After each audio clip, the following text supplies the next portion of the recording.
بسم اللہ الرحمن الرحیم۔ سامسنگ کا مالک کا عبرتناک کہانی، کاش میں سان سے بھی خرید سکتا۔ 25 اکتوبر 2020 عیسوی کا دن تھا۔ ڈاکٹر نے مریض کا بازو سیدھا کیا اور مایوسی سے سر ہلا دیا۔ بیٹے نے آہستہ آواز میں پوچھا، کیا کوئی چانس نہیں؟ ڈاکٹر نے جواب دیا، سر اب نہیں، ہمیں وینٹیلیٹر بند کرنا ہوگا۔ بیٹے نے سر نیچے کیا اور آہستہ آہستہ چلتا ہوا کمرے سے باہر نکل گیا۔ مریض مئی 2014 عیسوی میں کومے میں تھا۔ ڈاکٹر نے اس کا بازو سائڈ پر رکھا اور مایوسی میں سر ہلا دیا۔ سامسنگ کا مالک مر چکا تھا، لیکن مرنے کے باوجود اس کے اکاؤنٹ میں $20 بلین تھے اور یہ $350 بلین کی کمپنی کا مالک تھا۔ مگر $350 بلین کی کمپنی اور $20 بلین کے اکاؤنٹ موت کا مقابلہ نہ کر سکے۔ سامسنگ کے مالک کی عبرتناک کہانی۔ میرے عزیز بھائیوں اور بہنوں، پورا ویڈیو دیکھ کے زندگی بدل دینے والا عبرتناک کہانی ہے۔ مریض کی کہانی 1940 عیسوی میں شروع ہوئی تھی۔ اس کے والد نے جنوبی کوریا کے شہر ٹائگو میں چھوٹی سی کمپنی بنائی۔ کوریائی زبان میں 3 ستاروں کو سامسنگ کہتے ہیں۔ قدیم روایت کے مطابق اکٹھے طلوع ہونے والے 3 ستارے کبھی غروب نہیں ہوتے۔ والد لی بیونگ چل نے خوشگوانی کے لیے کمپنی کا نام سامسنگ رکھ دیا۔ یہ لوگ شروع میں فروٹ اور فروزن فش ایکسپورٹ کرتے تھے۔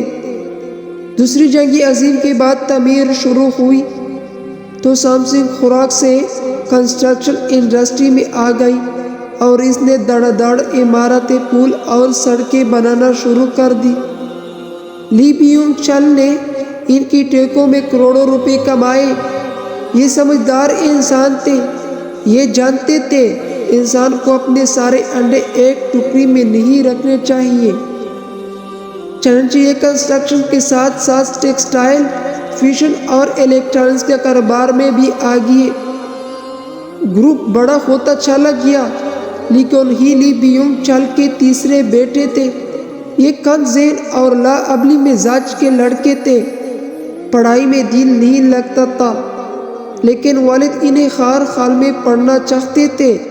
لیکن ہی نے واسیڈا یونیورسٹی سے اکنامکس کی ڈگری لی اور بزنس کی اعلیٰ تعلیم کے لیے جارج واشنگٹن یونیورسٹی امریکہ میں داخلہ لے لیا۔ جارج واشنگٹن کے دور لی کی زندگی کا فضول اور ناقابل بیان زمانہ تھا۔ یہ اپنی ڈگری تک مکمل نہ کر سکے۔ والد نے انہیں واپس بلایا اور کنسٹرکشن اور ٹریڈنگ کا کام میں لگا دیا۔ یہ گرتے پڑتے یہ کام کرتے رہے۔ والد ان کا کارکردگی سے مطمئن نہیں تھے۔ ان کا خیال تھا یہ پوری کمپنی کو ڈبو دیں گے۔ والد 1987 عیسوی میں انتقال کر گئے اور لی کو مجبوراً کمپنی سنبھالنا پڑے گی۔ کمپنی اس وقت 34 مختلف شعبوں میں کام کر رہی تھی۔ لی کے لیے اگلے 5 سال بہت مشکل تھے۔ یہ ایک دفتر سے دوسرے اور دوسرے سے تیسرے کی طرف دوڑتے رہتے تھے، یہاں تک کہ 1993 عیسوی آ گیا۔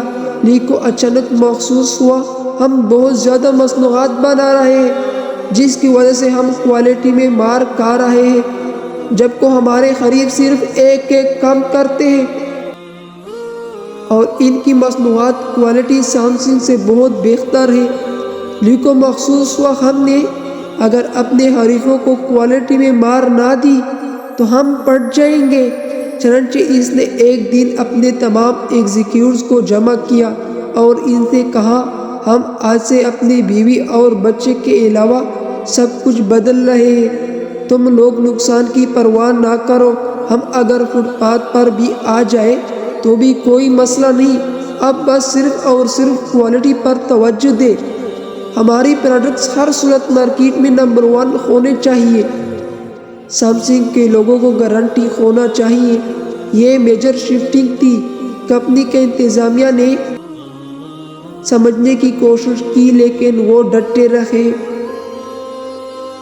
وہ ہر قسم کا نقصان برداشت کرنے کے لیے بھی تیار تھے۔ ایگزیکٹیوز نے ہار مان لی اور تعداد کی بجائے معیار پر چلے گئے۔ شروع کی سال میں بہت مشکل تھے، کمپنی کا گودام کبڑ خانہ بن گئے، مارکیٹ میں سیمسنگ کا انبار لگ گیا، لوگ اس کا سائن بورڈز کے قریب سے بھی نہیں گزرتے تھے۔ ڈسٹریبیوٹر تک بک گئے مگر یہ پیچھے نہ ہٹے۔ 1995 میں ایک طرف کمپنی کا بیڑا غرق ہو گیا اور دوسری طرف نیکون ہی پر جنوبی کوریا کی صدر رخ تائے وو کو $30 ملین رشوت دینے کا الزام لگ گیا۔ یہ تفتیش، انکوائریاں اور عدالتی مقدمات کا سامنا بھی کرنے لگے۔ وہ دور مشکل تھا مگر اس دور نے انہیں پگھلا کر گردن بنا دیا، یعنی کرتے چلے گئے۔ سیمسنگ اس دوران ٹیلی ویژن کی انڈسٹری میں آ گیا اور اس کا ٹی وی دیکھتے ہی دیکھتے مارکیٹ لیڈر بن گیا، اور یہ چند ماہ میں پیداوار، معیار اور فروخت میں سونی کا بہت پیچھے چھوڑ گیا۔ یوں کمپنی 2006 میں اعلیٰ معیار کا گارنٹی کارڈ بن گئی، یہ ہر گھر تک پہنچ گئی۔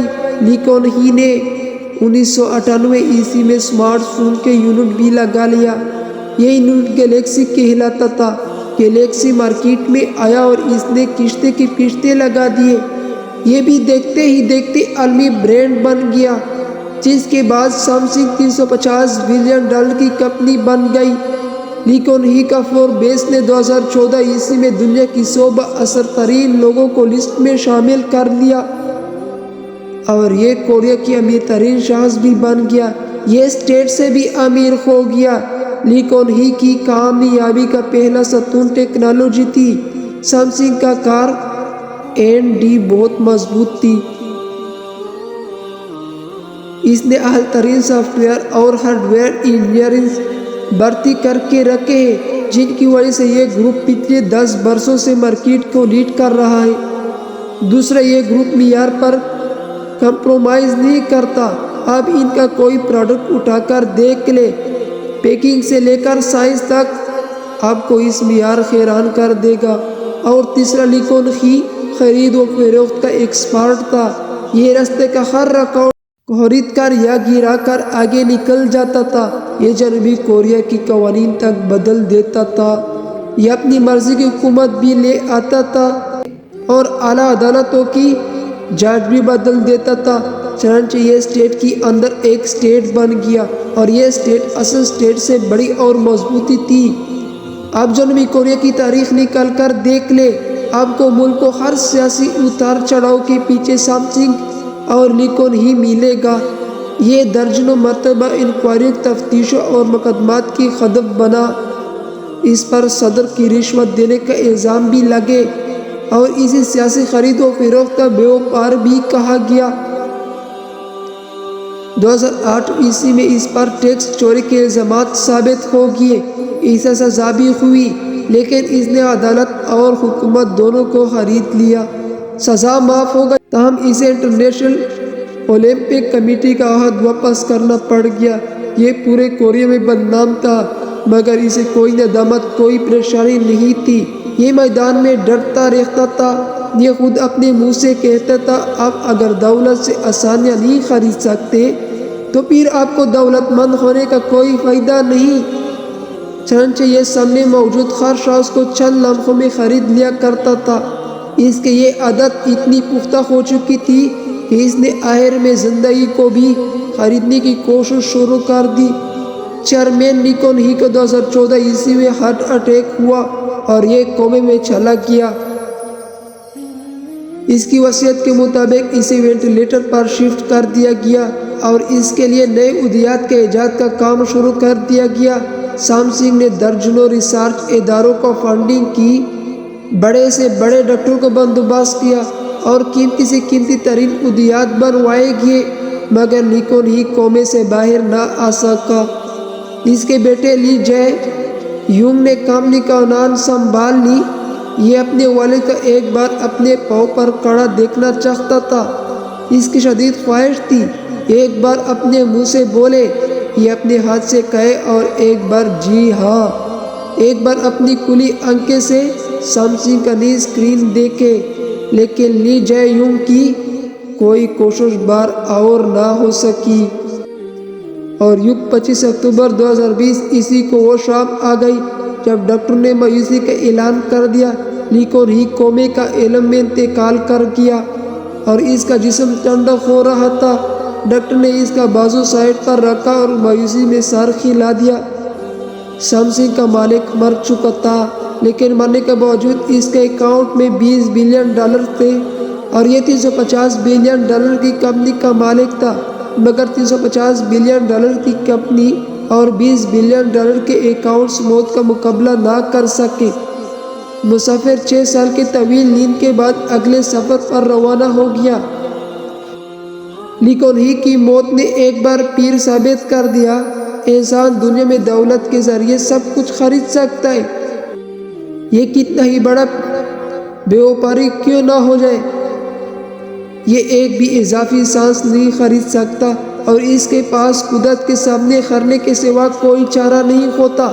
کہتے انسان اگر زندگی خرید سکتا ہے تو ہم آج بھی نمرود اور فرعون کی خدائی میں سانس لے رہے ہوتے۔ موت وہ امر رب بھی ہے جس کے ذریعے اللہ لیکن ہی جیسے لوگ کو یہ پیغام دیتا ہے جاؤ تم جتنا بھاگ سکتے ہو بھاگ لو، لیکن تم نے آخر میرے پاس ہی آنا ہے، میں تمہیں کائنات کی کسی کونے میں چھپنے نہیں دوں گا اور یہ چھپنے دیتا بھی نہیں۔ تاریخ انسانی خداؤں کا قبرستان ہے، آپ کسی دن تاریخ کے قبرستان میں جان کر دیکھیں، آپ کو ہر قبر میں کوئی نہ کوئی ایسا شخص لیٹا ملے گا جو خود کو ناگزیر بھی سمجھتا تھا اور نہ قابل شکست بھی۔ لیکن پھر کیا ہوا؟ سن کنگ سے لے کر مون کوئن تک دنیا کی ہر ناگزیر کے لیے مٹی آخر لحاظ ثابت ہوئی۔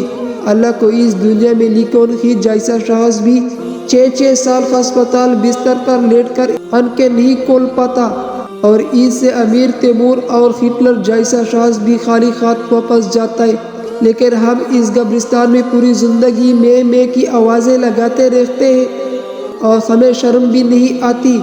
بھائیو میرے، اپنی اوقات دیکھ کر بولو، تم کرونا کا مقابلہ تو کر نہیں سکتے، زندگی اور موت دینے والے کا کیا خاک مقابلہ کرو گے؟ مٹی کا مٹی ہو، مٹی بن کر رہو، خدا نہ بنو، کیونکہ خدا اپنے سوا کسی کو خدا رہنے نہیں دیتا۔